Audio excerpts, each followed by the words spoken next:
Good morning, everybody, and happy Wednesday. My name is Katelyn Fulton with Century 21 Percy Fulton, and I'm excited to share with you guys our newest Systems for Success focus number 7, which is handling offers for your seller clients. So if you haven't been following along, we are in our Systems for Success. We have talked all about what to do with a database, how to grow your clientele and stay in touch with them. We've talked about prospecting and lead generation. We've talked about how to work with buyers and the buying process, the listing presentation, what to do when you get a listing. Last week, we spoke all about different pricing strategies in every different type of market. And today we're going to be talking about handling those offers for your seller clients. So if you haven't been following along, you can check out the Google Drive. It has every session in there, as well as the booklets and all the templates and resources, or you can find us on YouTube or on Spotify as well. So let's get to our session today. We are going to share. And again, guys, this booklet will be accessible to you guys at the end of the session, so keep an eye out on your emails for that.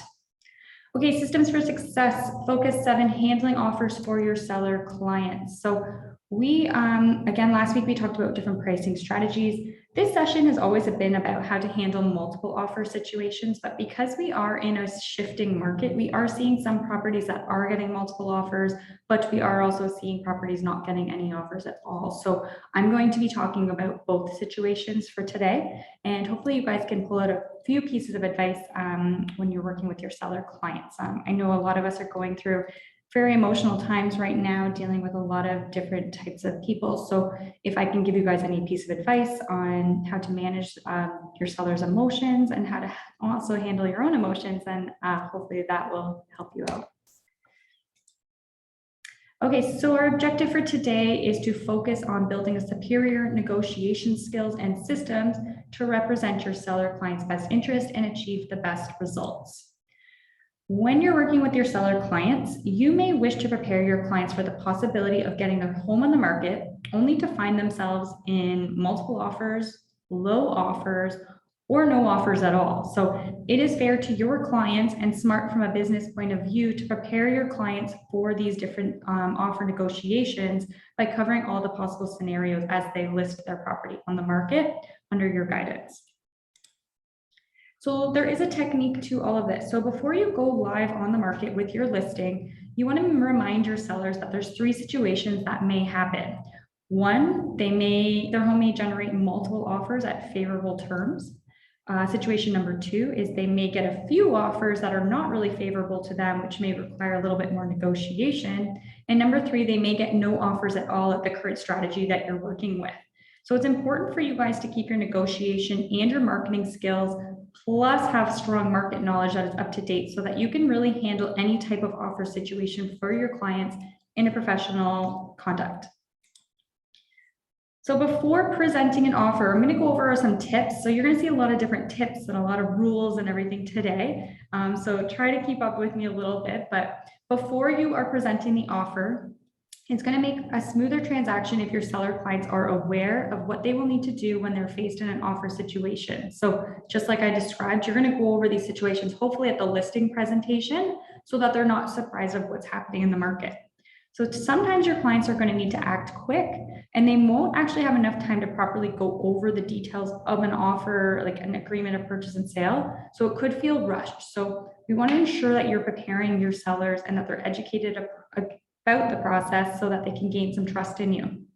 So my biggest number 1 tip is to really go over the paperwork with them ahead of time. So before an offer is even presented to you, I would go over a blank agreement of purchase and sale and any other documents that your clients are going to be signing with an offer well ahead of time, and go over those fine prints with them so that if you are getting an offer and need to act quick, you have already gone over everything with them ahead of time and they're able to act accordingly. So you want to pull up an agreement of purchase and sale and go over all of the blanks, go over all of the clauses, the pricing strategy, go over what a conditional versus a firm deal is and what types of conditions they may expect, go over what the irrevocable time strategy is, a deposit, why a larger deposit is important, and we'll talk about that as well, and closing date and why this is also important. So I would also go ahead, again, I've created some links for you guys in these documents. So give them the forms explained for each of those documents, email those over to them, and then as well go over this with them ahead of time so that your clients are not shocked and they're not asking you too many questions.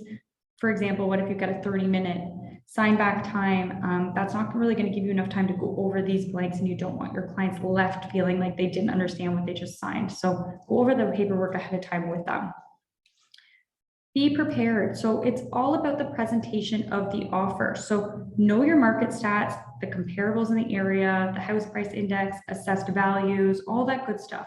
Talk to your neighbors around the listing, find out why they like living there. They may know why the seller's moving. So the more facts that you have about the home and the price that your clients want, the better, because it's going to help you in negotiating against another agent when you are trying to fight for a certain price for your client. So the more details that you have to back it up, the better it is for your negotiation. Now, blind bidding. So before an offer presentation day or an offer submitted to your client, warn your sellers that the standard practice in offer situations is for the listing brokerage and the seller to conduct a blind bidding process. So the buyers are never going to actually know what the other offers were. So if a buyer is successful, they're never going to know how much more or less they offered than the next best bidders. They will only know how many offers, but never the details of those offers. So you just want to tell your sellers that this is how it works. Your seller is going to know all the details and they're going to be deciding, and it's going to be between you guys. But just let them know that the buyers are never really going to know what's happening out there. So it's just going to be between you guys. Make sure that your sellers are readily available for an offer presentation. So ensure that they know that they need to be available on an offer presentation day, or even when an offer is submitted at any time. They may have to drop everything that they're doing because you may need to be responding quickly in the event that a buyer signs back their offer, or maybe you're sending offers back for improvement. But either way, let your clients know that during the process of listing the property that you may need them last minute, and they may need to drop a lot to work with that offer because time is of the essence in the situation. Understand your seller. So find out what pressures your seller has. Are they doing a job transfer? Are they growing their family? Is there a divorce, retirement? This is going to help strengthen your negotiation position if you know exactly what your own client's pressures are. So if you know that they've lived there for a long time, you could ask your clients, like ahead of the offers, what type of buyer are you guys looking for? Or do you care? Are you looking to have a family move in? Do you want an investor? Or is it just money that matters at the end of the day? Typically, what you will find that is in first-time homebuyer range homes, the sellers are a little bit more concerned about the price versus what type of buyer there is.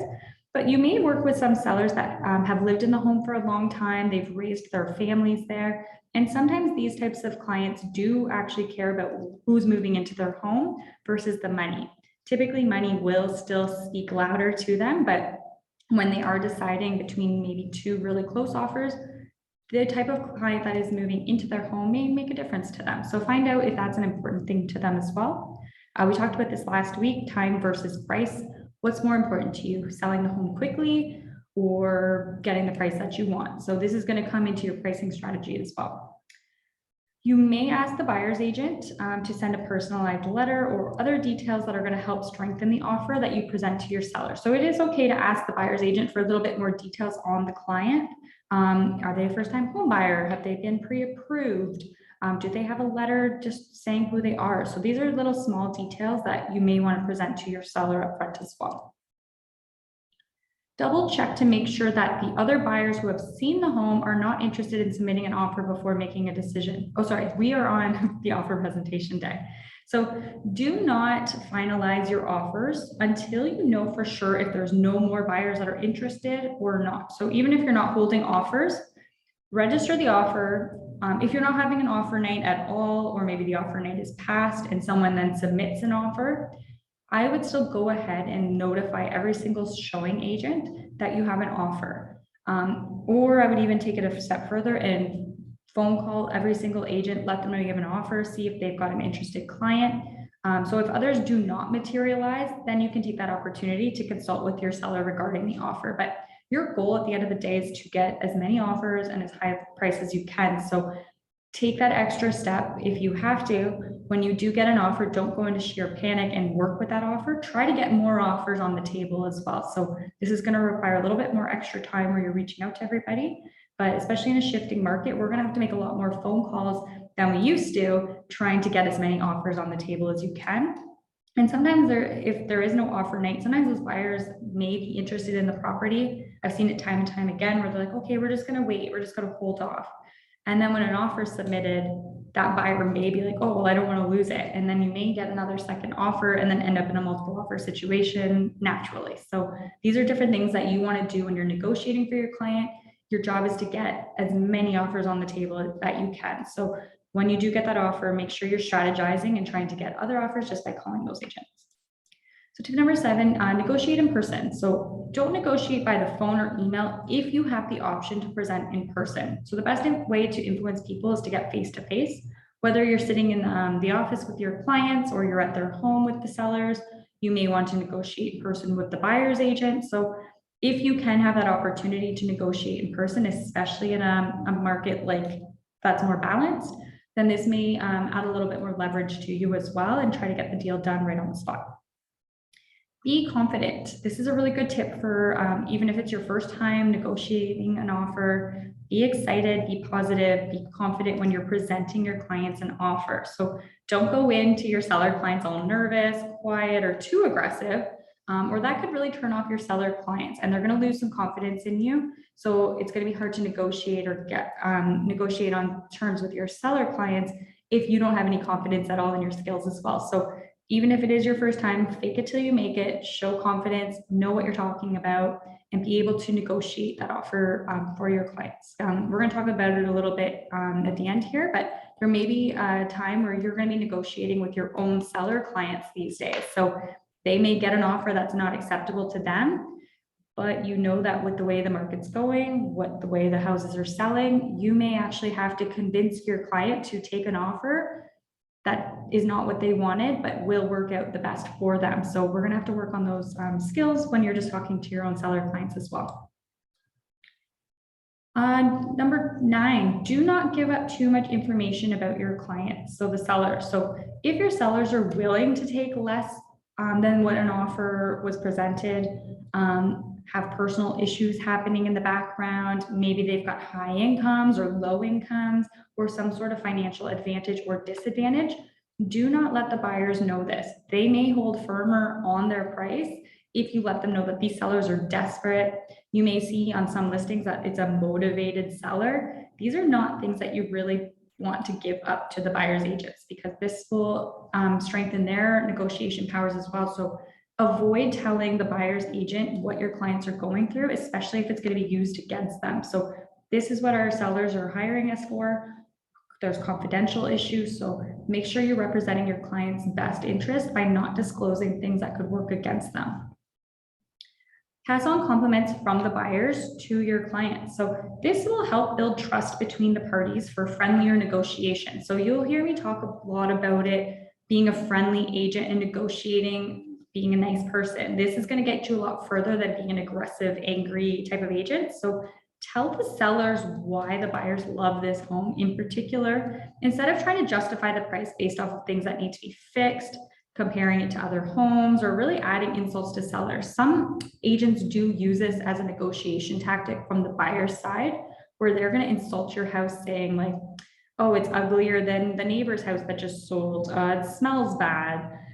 This house is inferior to that house because of this. So try to find compliments from the buyers and why they actually do want to purchase that home. I've sat at a negotiation table with my own sellers, and I've had the agent sit in front of us say, basically bashing the house to our own seller clients, comparing it to other houses that were on the market. And they may have been correct. Yes, that house may have been inferior to the other homes, but it doesn't lead to a very good negotiation strategy at the table. It puts a bitter taste in the seller's mouths, and then all of a sudden they don't even want to work with that client because they're like, well, if there's so many negative things about it, why do you want to buy my house? So try to only tell your clients of the positive things that they're saying about it. I'm sure we've all been there before where maybe the other buyer's agent said something that was off-putting and we told our seller clients that, and then all of a sudden you want to put your foot in your mouth because now the sellers are now against the buyers, and that's what we want to avoid. We want to be on the same page. We're here to negotiate a transaction, so we need to bring everybody together. So when you do hear some of those negative comments, try to avoid telling your sellers that, because it's going to add more emotions into it, and you'll see. So if you've never done it before, where you tell the clients too much of what the other side's saying, you'll understand when you do it the first time, and all of a sudden it becomes this little war between you and the buyer's agent. So try to hold back on a lot of the comments that you are hearing if you don't think it's going to add any benefit to your clients. Compliment the buyer's agent. So if you are in person with the buyers and the buyer's agent, compliment the buyers and their agent on all their efforts on preparing an offer for the home. So by doing this in front of them is really going to build trust that the buyers have in their agent to guide them. So hopefully in your favor, by saying, wow, you've got a great agent, hopefully it's going to work in your favor, because now the buyers trust what their agent says. And if you can negotiate with the seller or the buyer's agent for a lower price, or higher price, whatever you guys are negotiating, then the buyers are going to have a little bit more trust, and it's going to work out a little bit better in your favor, hopefully. Focus on the seller's future plans. So if you do find yourself stuck in negotiation, maybe the buyers won't come up, your sellers won't go down, you may have to negotiate with your clients a little bit and remind the sellers why they're moving and how excited they must be. So if they have purchased a property or they're thinking about purchasing a property, remind them why they're moving. So if they get really stuck up on a certain price, remind them of the long-term benefits or why you guys are here today to help them get to that next chapter. We'll talk about some negotiation scripts with you at the end here as well. And of course, leave your ego at the door. This is one of the things I say all the time. Don't lose sight of the end result. So your goal at the end of the day is to help your sellers get the best terms for an offer, not to beat the buyers or their agent up. We're not here to fight each other. We're here to collaborate. We're here to cooperate. It's called a cooperating agent.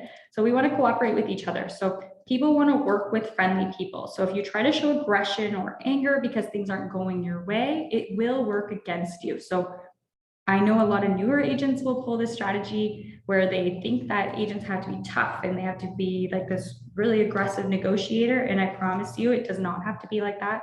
You can be a nice person and you can still get a transaction done in the best way possible. Okay, so what makes a strong offer? So let's keep the negotiations to a minimum. Oh wait, we're going to keep the negotiations to a minimum. So you are better to start with your best offer to keep the negotiations to the minimum. So starting with an extremely high price. So say that you got a sign back or you got an offer and then you decided to sign back. You want to keep these negotiations to a minimum. So by starting with an extremely high price that is unattainable for that seller in any market, and then trying to find a middle ground with the buyer can be really risky. So you've probably had clients these days, especially buyers, that are submitting well below the offer date or the listing price, and then finding that the seller is coming back with an extremely high price. That can be a real turnoff to the buyers, and they're going to be like, well, they're not looking to even negotiate, so let's move on to the next house. So you need to talk to your sellers about this type of sign back, or by starting with an extremely high price, because it might turn the buyers off altogether and they may be on to the next home. So be careful with your words. I've seen a lot of agents say my clients will only accept this amount, and then you know that your clients can't afford that. So you move on to the next home. So when you are representing your sellers, try to think of this from the buyer's agent perspective. So we know you want to be the hero and get your clients the highest price possible, but when we're in a softening market or when the sellers have a certain expectation in price, it doesn't quite work. So your sellers may want a really high price, but they may risk losing a buyer offer altogether. So you need to work closely with that other agent to come to a middle ground for both your clients. So encourage them to bring the offer forward, and then you guys have to come up with some sort of communication of how you're going to negotiate this deal and meet in the middle ground. And sometimes this is going to be between agent to agent. Sometimes the listing agent's going to say, listen, my clients want a high price, they want this, what can your clients do?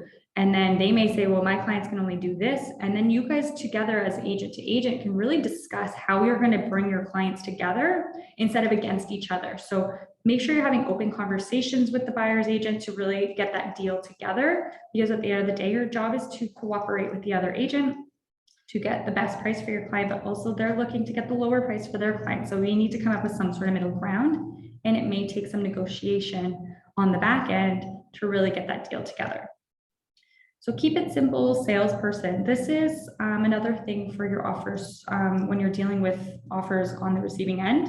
The fewer conditions and complicated clauses that are included, the better chance the transaction has to firm up and close. So don't make things overly complicated, but also protect your seller clients in the best way that you can. Again, look for common ground. So we just talked about this. So when you're negotiating with the other side, what can your sellers give up that doesn't really mean a lot to them, but is important to the buyer? So this is what's going to help make the strong offer.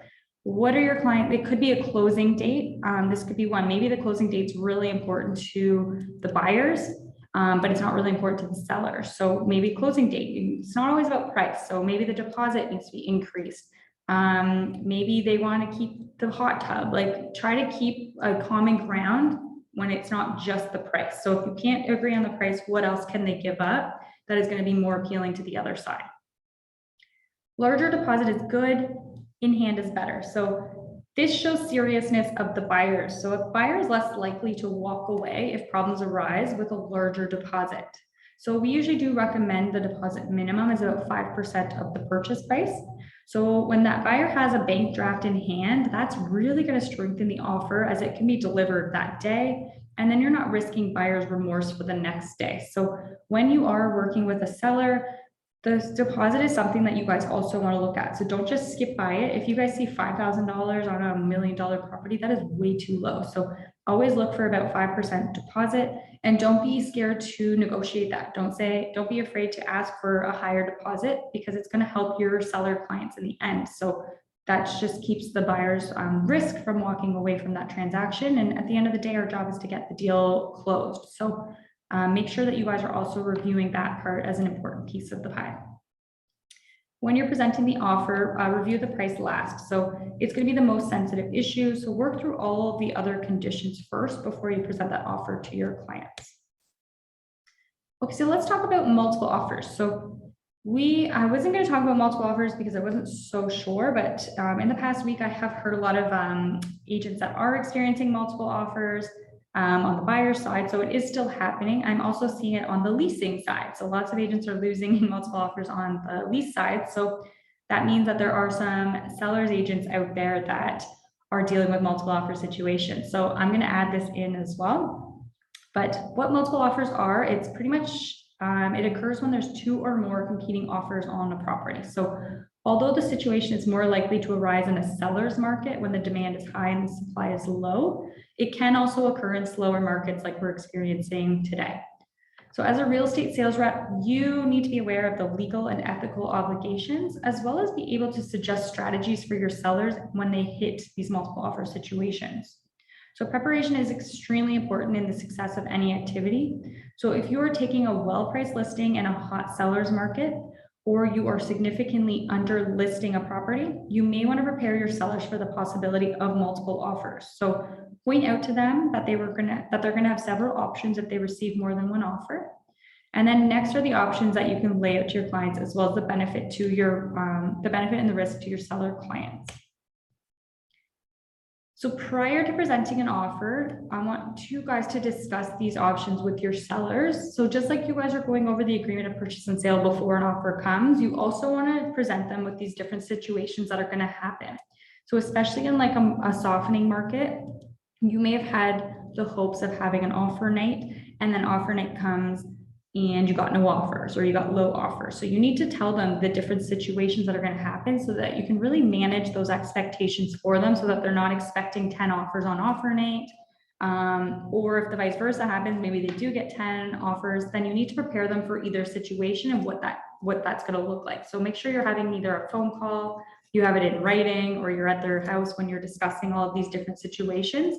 But these are the different options that your clients will have when they get offers submitted. So you can talk about what the strategies can look like. So strategy number one on offer night, they may get a whole bunch of offers and your client decides that they're going to accept one and then they reject all of the others. So this is a very easy, quick negotiation strategy where you just get an amazing offer right away. and there's no point in you even doing other rounds. So congratulations, the sellers have sold the property. Now there is a risk of losing another opportunity to try for another deal. So this would happen if you were only doing one round, one and done. So they may risk that opportunity to try for a better deal since they didn't try to do multiple rounds with them, but they sold the property. The number two thing that could happen is the seller could sign back one of those buyers' offers, so which is a counter offer, and they may reject all of the other offers altogether. So the seller's pros are they may negotiate a better result with the buyer receiving the sign back, but the seller may also lose an opportunity to get a better offer from the other buyers because they rejected them all. So that is the situation number two. Number three is the seller rejects all of the offers, which we are seeing more and more these days. So the benefit of rejecting all of the offers on OfferNate is that the seller will keep all the buyers in play, and then they have an opportunity to receive a better offer after OfferNate. So however, your sellers may risk all or some of the buyers may not return to the table, including the buyer that had the best initial offer. So this is a very risky situation, but it is something that we are seeing way more of, where they just reject everybody altogether. They either keep the property on the market at the same price, or they relist it at a new price. So the benefit is they can try to get a higher price than what they saw on OfferNate, but they also risk not getting that offer back ever again. So again, remind them of this situation. Number four is the seller may sign back on one offer and then they just hold on to the others. So the benefit of this is it keeps all of the buyers in play.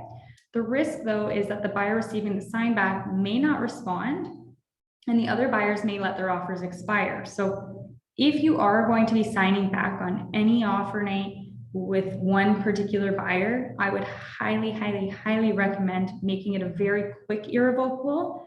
That is before the expiration of the other buyers, just in case that buyer decides they don't want to work with it, then at least you still have those other offers in play and their irrevocables haven't hit. So if you are going to sign back, I would only do like a 30-minute irrevocable, something that is super quick, but enough time to get that buyer to accept it. So if that's the case, definitely give one of the managers a call on OfferNate to make sure that this is a safe one. We've seen it before and it has worked. But definitely if you're going to do it, don't be giving them a 12 a.m. irrevocable and then waiting for them all night and then they all expire at the same time. So make sure that you're having that one expire before all of the other ones. The other option is the seller may hold on to one offer and send the other offers back. So typically this is when there's a really good offer that they don't want to lose, but they want to see if anybody else will increase their prices that may beat that winning offer. So the benefit of this one is keeping that most appealing offer in hand, but you may risk losing other buyers and may not be able to reach a firm agreement with the offer that your clients held on to. So it may not be high enough, and then those other guys that you sent back to improve may not improve, but that other offer may be also really good, so they may end up accepting it. And then scenario number 6 is sending all of the offers back to improve. So on OfferNate, maybe you got 5 offers, and then you decided that you're going to give everybody another round, and you're going to just keep giving rounds. So this actually may be the most attractive option for your seller, and one that I would highly encourage as well. So if they keep all of the offers in play until that irrevocable, this allows all the bidders a chance to improve their offers. So you are giving equal opportunity to all of the buyers to improve. Now, my biggest tip, if you're going to take this route, is to do as many rounds as possible until the buyers literally say like, no more, like we've maxed it out. This gives you a chance to get them to sign back and keep improving their price. It doesn't always work. This one also takes a very long time, but your goal is to get your clients the highest price. So I'm sure we've all been on the buyer side where that agent does one round, one and done, and then you're out, and then your clients see the price the next day and they're like, oh, I would have offered that, or I would have offered higher. So by doing this, it allows you to know, like, not a lot of buyers are going to give their highest price up front, but they may give you a highest price after a couple of rounds. We've seen where the third place person or even the last place person, you gave them 2 or 3 rounds and they ended up winning, but they were in 3rd, 4th, 5th place at the very beginning. So don't forget about those guys that are giving you lower offers than the highest. Don't just assume that they don't have more money. Go back to them and as well get more money. And try to keep doing as many rounds as possible to get that highest dollar that you can get for your client. So try not to just do the one round and done and then call it a day. You want to show your seller clients that you are working in their best interest, which is getting them the highest price that they can get. So if you have more questions on these different situations, feel free to reach out to me and I can go over them all with you. So some other top producer tips when you're conducting an offer presentation. So it is your obligation as the listing brokerage through its salesperson to ensure that the presentation process is fair to all the parties. So there are a few rules that you guys have to follow. The duty of fairness can be met while ensuring that the seller client's interests are fully protected. So these are some very important rules that do need to be followed if you are holding multiple offer date. So rule number one is you must inform the salespeople who have called you to say that they have signed an offer immediately upon receiving word that another offer is materialized for the property. So salespeople and buyers with offers on your listing have the right to know how many competitors they have for the property, but of course you cannot disclose the contents of that offer. So everybody needs to be informed that you are having an offer night and that you've received X amount of offers. Rule number two, if necessary, you need to seek your seller's instructions to delay offer presentations if a salesperson calls to indicate that they're in the process of preparing an offer but won't have it ready for the scheduled presentation time. So a lot of people are like 6 o'clock, if you have an offer after 6, don't even bother. That does not work in your seller's best interest. You want to provide enough time for all interested parties to get to the table with their offers, even if it's 2 hours after the offer date or after the offer deadline. Allow those people to come in. Your job is to get as many offers as possible for your seller client. So always be thinking about what works better for my sellers. And if that means waiting a couple hours for another offer to come through, then you do that. So a lot of people get really mad when these offers come in last minute. Typically, like their clients just weren't ready. Maybe they put an offer on another property and lost out. Maybe they just saw the property that day. So there's a lot of different reasons why people don't submit on time. The clients may have had jobs that they were busy with. So there's many different reasons, but if someone does want to submit an offer, I would highly encourage them to come forward with it, even if it's late. Rule number three, at the offer presentation, it's considered proper etiquette to present the offers in the order that the listing salesperson received notice of their existence if possible. So make sure that the salespeople waiting to present their offers are situated far enough. So if you're doing it in person, make sure that they're far enough from the room in which the presentations are being made so that they can't overhear conversations. If it's at the house, make sure they're in their cars. If you're doing it at home, then you don't have to worry about this, but have some really proper etiquette, have it organized. If you're going to do an offer night, try not to be chaotic. I'm going to show you a couple of things that will help you organize it, but make sure that you are doing it in a very systematic way. That way it doesn't keeps it organized for you and you're not too overwhelmed as well. Rule number four, so once all offers are presented and your seller has decided on a response, inform all the salespeople that have a competing offer of your seller's decision. So buyers and their representatives have the right to know what the sellers have decided to do with the offers. There is nothing worse than being in an offer presentation with your buyer clients, and then the listing agent didn't even call you to say they're not working with your offer or they're working with another one. It happens all the time. So don't be that agent. Send a quick text message to each agent that submitted an offer or an email. You can send it through Broker Bay. Send them something just saying, thank you so much for your offer. My clients have decided to work with another offer. We'll be in touch if anything changes. So make sure you're at least letting everybody know. So especially if it's at nighttime, it's 11 o'clock, give everyone a heads up.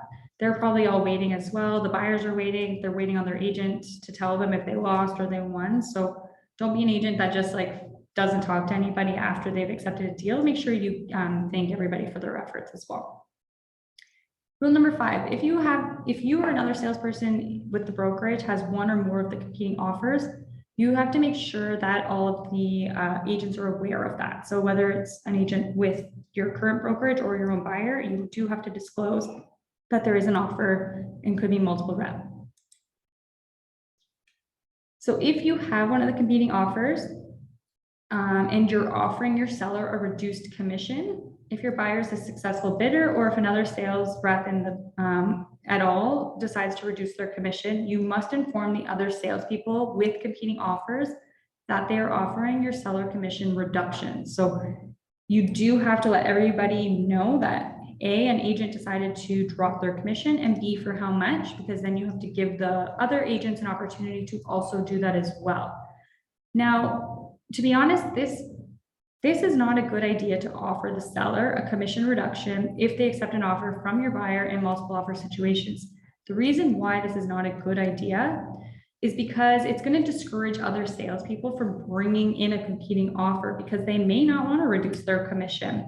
Therefore, it weakens your seller's bargaining position with buyers who do come to the table, and really nobody wins. So if people want to drop their commission, I would say, you know what, deal with that on the back end of it, because if you submit it saying this agent's going to do it for 1%, and you've got a winning buyer that can't compete with that, the agent doesn't want to reduce it, that agent may just decide to pull the deal altogether and not even try. So it's not always a good idea, but you do have to tell everybody if it is happening. If your seller chooses to sign back one of the offers and the buyer who receives the sign back comes back with a sign back of their own. So if they give you an offer, you sign back, and then they signed back on that offer, your client now has the opportunity to reopen the bidding to other parties. So point this out to your seller that if the situation arises and you get your seller's instructions, so they can choose to proceed the negotiations with the buyer and the sign back, or they can invite the other bidders back to the table. So by putting your sign back in another buyer's court, it takes you can't work with those other offers until it expires. But if they sign back again, then you reopen that bidding to all the other buyers as well. So by following all of these rules that we just talked about, you will honor your fiduciary rights and your duties to your seller client, while also meeting the duty of fairness owed to your colleagues and the competing buyers. Okay, so let's talk about, I think, just wanted to see if I missed one thing. Okay, so now we're going to do some do's and don'ts. So if anyone has any questions, feel free to put them in the comments there, but let's talk about some do's and don'ts for offer date. So do send out offer instructions via email the night before the offer presentation day with the details of the property and what to expect. So you can see that these are two links. Let's see if I can pop it open for you guys. So on Google Drive, I have gone ahead and actually given you guys a format of what offer instructions would look like. It's something you can send to all of the people through Broker Bay or email, and just let them know how offer night's going to go. So you're going to say, please see the offer instructions below. Offer registration no later than 4 p.m. How do they register? And what time are you presenting the offer? And how are you presenting it? You can talk about different things that you would like to see on those offers, like the irrevocable. You can say what price will be priority consideration, what closing date they prefer, what deposit they prefer, talk about surveys. So anything to keep it at minimum for the agents to ask you a lot of questions, because these are probably the most common questions you're going to get from buyers agents. So if you can just release it all in your offer instructions, it prevents you from having so many different questions and having to fix up the transaction. So it keeps everything a lot more smooth when the buyers know exactly what your clients are looking for, what's included, what's excluded. So this is going to keep the sign backs to a minimum.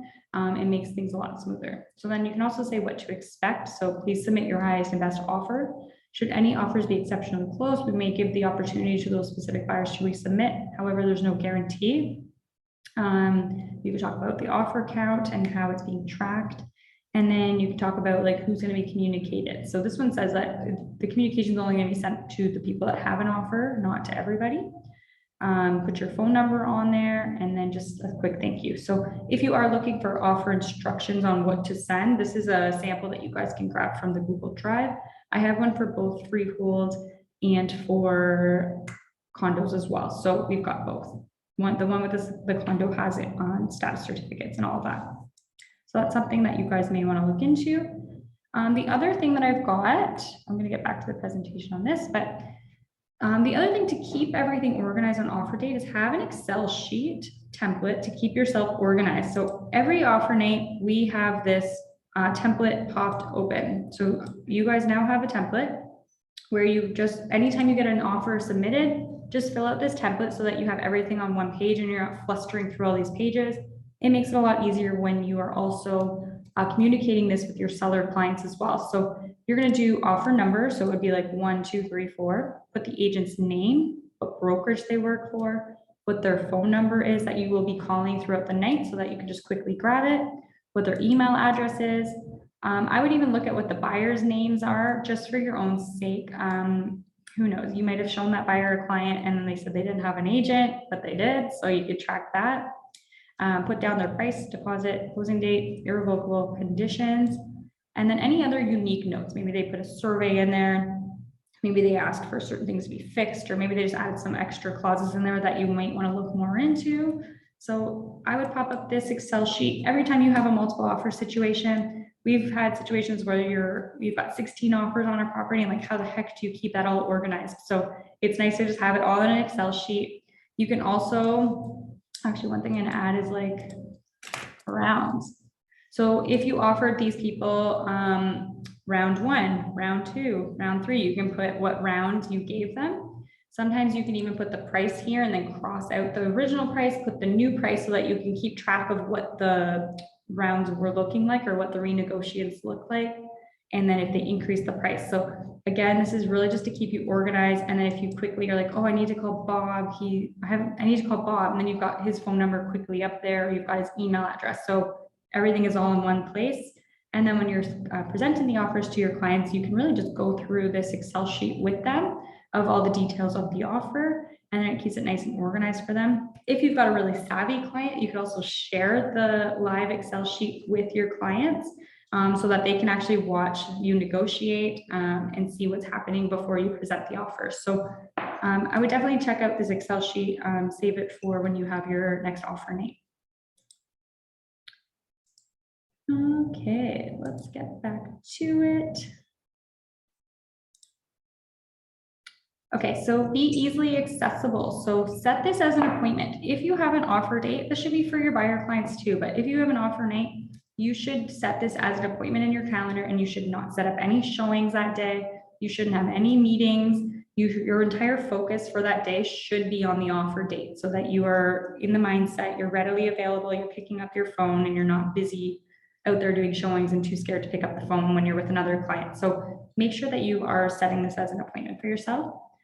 Create a comfort zone for all parties. Let them know that you're open, you're here to share details with them, and that they can call you for anything. So again, being a nice agent will give everybody that comfort zone. Advise your clients of all those choices that we just talked about and allow them to make the final decision. A lot of agents get very stressed out about presenting offers over to their clients because they don't want to disappoint them with everything, but it's out of your control. So at the end of the day, it's going to be your client's decision. Your job is just to provide them the facts. These are the offers. This is what I've got. What would you like to make?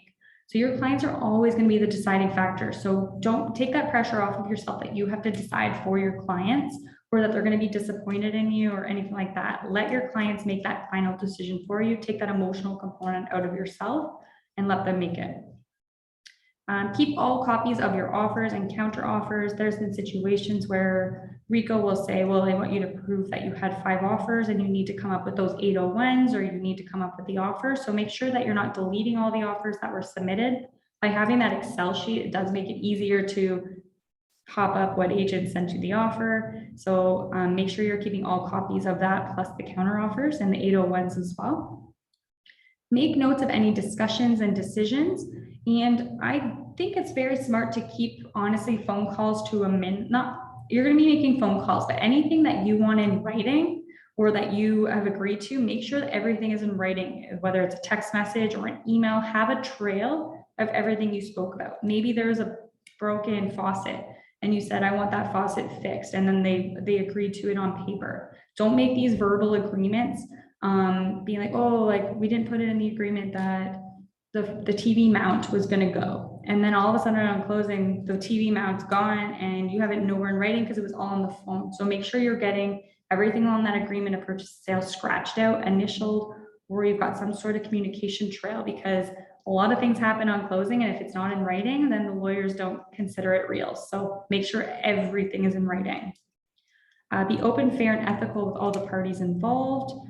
Always do what is best for your seller client. So when you are making decisions, only make these decisions if it is the best decision for your seller clients. Don't worry if another buyer's agent's getting upset with you because you're not accepting their offer. Don't let a buyer's agent bully you into making a decision that works for their client. Always do what is best for your seller client. So just like I said, when someone is running late, they're not going to submit an offer at 6 o'clock with the deadline that you had, but say they can submit an offer at 8 o'clock. Well, it works in your seller's best interest to wait for that offer to come in, because that could be the winning offer, or adds in another buyer to the pool. Now they're competing again. So always think, is this in my seller's best interest?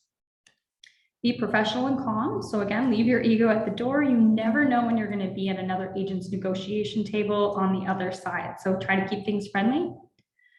Give everybody an equal opportunity. Like I said, option number 6, when you were choosing to sign back or accept and all that, but giving everybody an equal opportunity to submit their offers really does add for a more friendlier negotiation. And of course, call management if you're unsure or you are new to any situation. So if you're going into your first offer night, make sure that you contact someone like Nelson. Let us know that you're in an offer night, and then we can help you out. The don'ts. Don't have your seller client sign back offers without careful attention to the conditions that they may need to be inserted in each offer. So sellers only want to sell their home once. So before you go signing back anything or making any crazy decisions, make sure that there's very careful attention to everything that they put on paper. Don't act too quickly. Take your time to make the right decision. If you get a bully offer, which we're going to talk about, don't act too quickly. Take your time to make these decisions, the right decisions. Just because you've got pressure from another agent, you are in the driver's seat at this point. You've got an offer. You don't need to act quick. If they give you till 11:59, you don't need to act in the next hour. Take your time to make the right decision for your clients. Think it out, breathe, but take your time. Don't show favoritism to your own buyer clients or buyers in your own firm. So if you do have a client for that, but it doesn't work in your seller's best interest, then don't show favoritism to them. So unless it works out the best for both your buyers and your sellers, then don't do it. Don't renegotiate your commission without advising everybody involved. And don't disclose the contents of other offers. So those are all rules that you're not allowed to do, so don't do that. Okay, so what is a preemptive offer? So a preemptive offer is also known as a bully offer. So this may happen if you are holding an offer date and a buyer wants to get an offer before the date. So some preemptive offers may be tempting, but we have to think about what is best for your client. So don't panic right away and think that you have to entertain this offer. You must present this offer to your client unless you had a seller's discretion signed not to present any offers, but let your seller clients decide what they want to do. So it may or may not be in your client's best interest to accept this offer. So it depends. So what makes a strong preemptive offer? So if you're seriously considering this preemptive offer, it has to be an offer that is hard to reject. So something that is even above what you were expecting on offer night, something crazy, something that you cannot turn away. It also should be well above the asking price. So if you're holding offers, you probably are listed low. So some people will attempt to give you an offer at offer price. It's very important that it is firm. So if you're going to accept an offer before offer night, make sure that it is a firm offer, because let's say you accept a conditional offer with 5-day finance. The 5-day finance comes after the planned offer night, and then all of a sudden the finances don't go through and you just messed up the entire offer presentation altogether, when that person could have had their finances figured out before offer date and presented you with a firm offer. So if you get a conditional offer, it's a great price, and you see that it's got a condition without the firm, but the price is good, make sure you get that firmed up if you're going to consider that preemptive offer. Strong deposit in hand is very important as well. So if someone's going to submit a bully offer, that check better be in the hand and ready to give to you, because that's also hard to give up. It needs to have your ideal closing date. And typically you'll notice that a preemptive offer is also a quick irrevocable. They typically don't give you a lot of time to think about it, because they don't want you putting up a notice to other agents to try to get a bidding war going. So typically they are going to give you not a lot of time to think about it, but still take your time and make sure that you're going through it all, and make sure you're calling someone to get that second opinion as well. So what if you decide to work with a preemptive offer, so a bully offer? Now, there are some rules that you need to follow with RICO as well. So first of all, you must have enough time to notify all the buyer's agents that show the property that you're going to be entertaining a preemptive offer. So you need to send out a mass email via Brokerage, or you need to call every agent, or you need to text every agent, but every single agent needs to know that you've decided to move up the offer night and you're now considering a preemptive offer. From there, you also need to take off the offer date on MLS. So you need to head over to MLS, edit it from that comments and take it out of the offer night and say preemptive offer received, presenting offers at this date at this time. So you need to take it out and make sure people know that you are looking at preemptives. You need to give everyone that showed the property a heads up of where and when the presentation is going to be. And you also need to give all the buyers an equal opportunity to try. So like I said, the preemptive offer may have given a quick irrevocable, so it's important that you act quickly and ethically. And again, contact management if you have any advice on how to do this properly, and all the rules above still apply. So again, a bully offer must be so good that you cannot refuse it. The other agent may threaten to not come in on offer night. That is very common. But don't let this intimidate you or your clients. So you're in charge of this entire process. Do what is best for your seller clients and allow them to make the final decision. I will say there is a situation where you will know if you should consider a preemptive, and that is typically if showings are very low. So if in the previous hot market, we were seeing like 90 showings, you knew you were going to get a lot of offers. So preemptives weren't something you were willing to entertain. Now, in a more balanced market, you may not be getting as many showings as you once were. You're not getting as much action. You may have gotten 5 showings and you called all 5 and none of those other people said that they were going to bring in an offer. This is when you may consider working with that preemptive offer, because on offer night, you know that you may not get any offers on offer night, and that bully offer may actually be, if they do come on offer night and see they're not competing, they may actually give you a lower offer. So you kind of have to use your instinct on if this is a good idea to accept a preemptive offer based off the activity of what's going on in the listing. So again, if you do need help to know if you should entertain it or not, give us a call, because there is some situations where it is. Okay, so I'm not going to go too much into all of these frequently asked questions, because some of them we did talk about, but I will talk about some of these. So how do I deal with client anxieties around the negotiation process? So especially in a market like today or any market, a lot of the time the sellers are very stressed out. So we need to keep your clients' expectations low. Do not make any promises that you can't fulfill. So don't say, I'm sure they're going to accept this offer. Don't say, I think we're going to get you this amazing price. We're going to get you X amount. So prepare them for counter offers, how the process works. Promise them that you'll keep them informed as soon as you hear back, and communicate with confidence, and be the calming force for your clients. So even if you're stressed out, do not let your clients know that you're stressed out. You're their calming force. And so by having all this knowledge, knowing what's happening in the market, it's really going to ensure that the clients are negotiating to a good price. But try to just keep very calm with them. Don't give them any crazy expectations, like something that you know is not going to happen, just to make them happy for hearing it. They're going to be more upset if you're giving them these unrealistic expectations. So just say, yeah, you may not get any offers on offer night. And if they go in with that expectation versus, oh yeah, you're going to get like 10 offers, 200,000 over asking. Well, if that doesn't happen, then they've already lost trust in you. So try to keep the anxieties low for everybody. We already talked about that. We already talked about that. Okay, let's say that the buyers want to submit a low offer. So that is happening a lot today. Help. So assume that your house has been listed for a while and you get a buyer that submits a lower offer than what your sellers may want to accept. So I just wanted to give you guys some scripts that you guys can use with your seller clients, because you are going to be seeing this a lot more lately. So let's just say that your clients had a certain expectation, they finally get an offer, it's not quite where they wanted, but you think it's a good offer and that your client should work with it.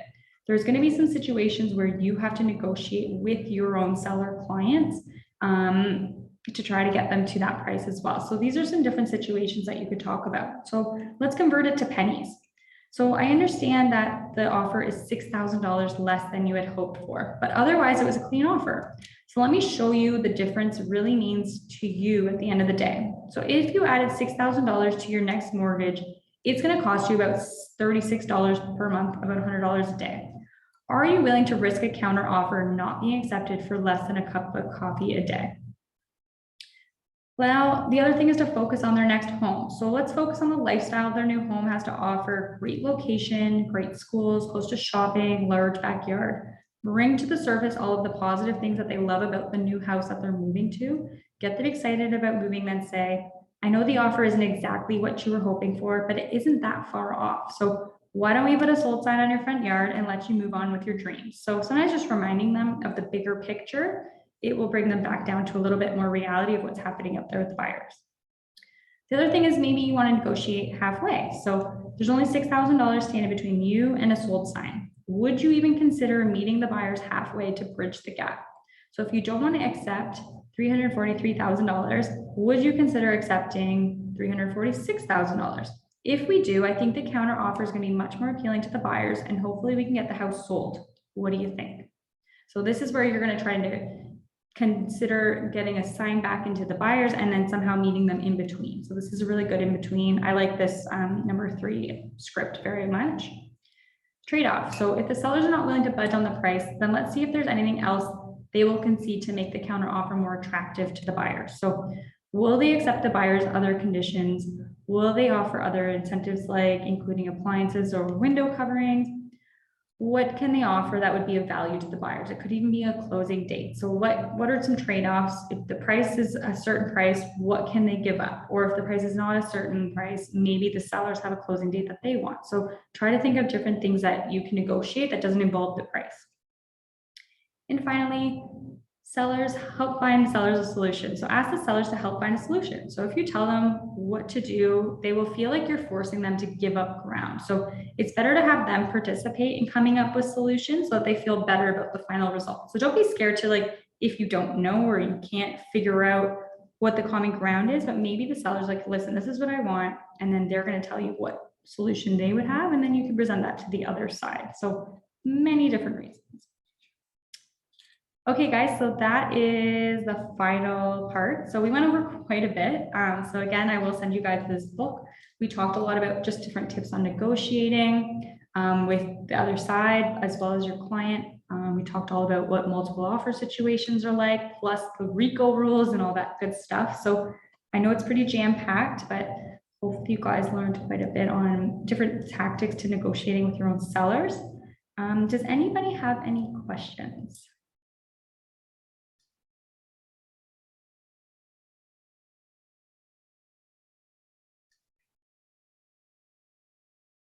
Probably have a very quiet group.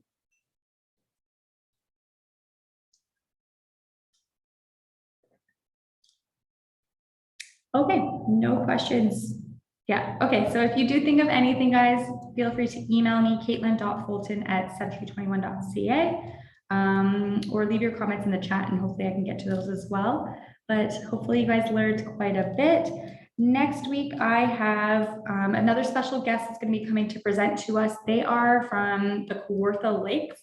They are cottage realtors. They have noticed a lot of Toronto real estate agents are headed out to cottage country. So they're actually going to be talking about things that you guys can look for with your buyer clients, how to determine if it's a good lake to be on, wells, septic tanks, all that good stuff. So that's what we're going to be doing next week. It's with some other Century 21 agents from Century 21 Granite. So I think it's going to be a really good session to switch things up a little bit and talk about cottages. So hopefully we guys see you there. And if not, keep an eye out for this package that we just went over today and any of the recordings that we went through. And yeah, I look forward to catching up with you guys soon.